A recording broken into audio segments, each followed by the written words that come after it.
Bharatiya Janata party को ईसाइयों का समर्थन मिलना चाहिए। भारत में भारतीय जनता पार्टी का समर्थन करने के लिए हमारे पास एक सुविचारित विचारधारा है जो इस चर्चा के अंत में सामने आएगी।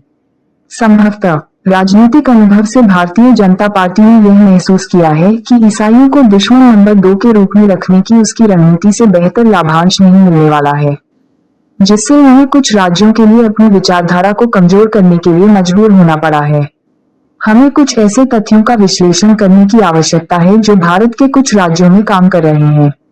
हम चीजों को समझने में आसान बनाने के लिए 5 बिंदुओं को आकर्षित करेंगे। पहली बात, ईसाइयों का आरोप है कि राष्ट्रीय स्वयंसेवक संघ, विश्व हिंदू परिषद, बजरंग दल और अन्य कट्टर हिंदुत्व संगठन कई पादरी करवा रहे हैं और यहाँ तक कि महिलाओं और बच्चों को जबरन धर्मांतरण, हिंदू देवी देवताओं को गाली देने के झूठे आरोप में गिरफ्तार किया जा रहा है। कई उत्तर भारतीय राज्य जहां भारतीय जनता पार्टी का या तो वर्चस्व है या शासन है।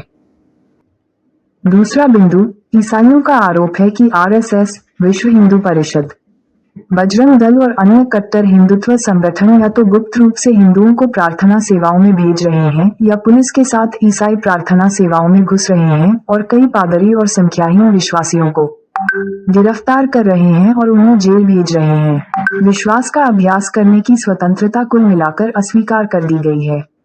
तीसरी बात, ईसाइयों का आरोप है कि कट्टर हिंदुत्व संगठन बहुत पहले ईसाई धर्म अपनाने वाले आदिवासियों के खिलाफ लड़ने के लिए गैर ईसाई आदिवासियों का ब्रेन वॉश कर रहे हैं और आदिवासियों के आरक्षण के संवैधानिक अधिकार के खिलाफ अभियान चला रहे हैं जो वर्तमान में ईसाई हैं।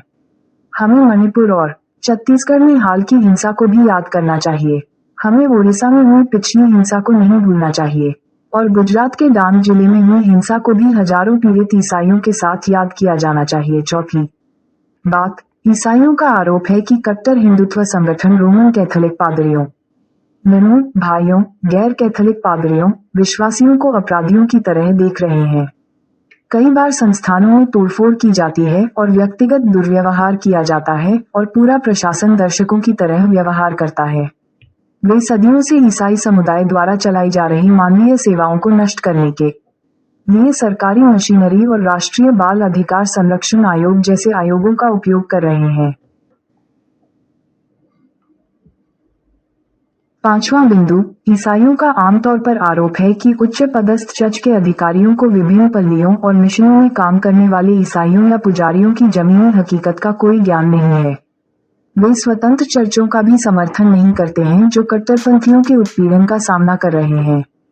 हिंदुत्व संगठनों, आमतौर पर ईसाइयों का आरोप है कि चर्च के उच्च पदस्थ अधिकारी समर्थन भी नहीं करते हैं और चर्चों और इसके लोगों के कल्याण के लिए काम करने वाले ईसाई नेताओं या पुजारियों को बेरहमी से खत्म कर देते हैं।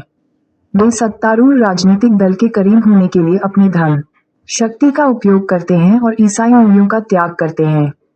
समापन अभियुक्ति, क्या आप सभी मानते हैं कि सेंट पॉल ने कुरिन्थ के चर्च को ये लिखा था कि चर्च मसीह का शरीर है?